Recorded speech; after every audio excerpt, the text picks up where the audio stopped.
Let's talk about the functions that this nerve provides for your body. Okay, so motor functions is really important because that is obviously the nerve's ability to innervate the muscles and give them the ability to contract and move and all that kind of stuff. So the muscles that the nerve will innervate, and again, let's go back to what I said a couple of seconds ago, that you got the anterior and you got the posterior branch. So you're going to separate that. The anterior branch is going to be innervating the following muscles. So let's multi-select them all. So we're going to go for, first of all, the adductor brevis. But the reason, well, it's actually a bit hidden as well. So it's kind of this tissue there. So which I've selected, it's kind of behind the Pectineus, it's right there, okay? And the Pectineus is up here. I'm not going to select the Pectineus yet for a reason. And then we've got the Adductor Longus, and then we've got the Gracilis, which is the muscle here on the side that I've selected now. These three are the main muscles that you're going to see the anterior branch of the obturator nerve innervate, okay? And then finally, sometimes, and I say sometimes because in anatomy there are certain bodies that are different to others. You know, the anatomy for every person on this earth and that's ever been on this earth is not the same. So in some certain circumstances that people have done like dissections and stuff like that, they've uncovered that in those circumstances the obturator nerve also innervates the Pectineus, and we're talking about the anterior branch of the obturator nerve, okay? So that's what's really important, interesting here. And then let's fade everything around them. And there we go.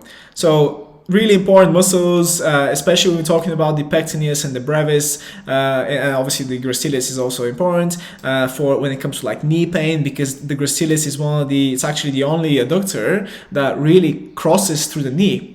So imagine that you lose function to this muscle because the nerve is either compressed or something like that. That's straight away going to have an impact on knee pain. But again, I'm going to save that for a couple of seconds when I actually talk about injuries. Okay, so that's what's interesting about the anterior portion of the obturator nerve. And now let's talk about the posterior portion. Now, when it comes to the posterior branch of the obturator nerve, there's two muscles here that this branch innervates mainly, okay? So again, we don't need the Pectineus for sure this time, but what we need is the Adductor Brevis, okay? That's one of them, that's one of the nerves that we need, and the other, and as you can see, I'm having to spin the body around because now we're actually going towards the posterior aspect of it, just so I can select the Adductor Magnus. Let's multi-select that, you can see it there.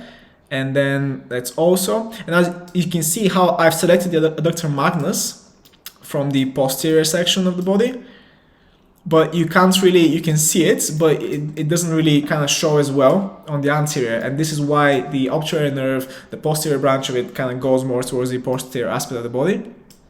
And then the Adductor Brevis.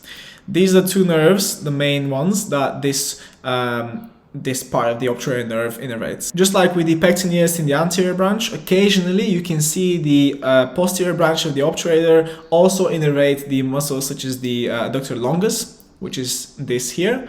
And that makes sense because obviously the obturator nerve passes very close to it, so it could also have a role in innervating that as well.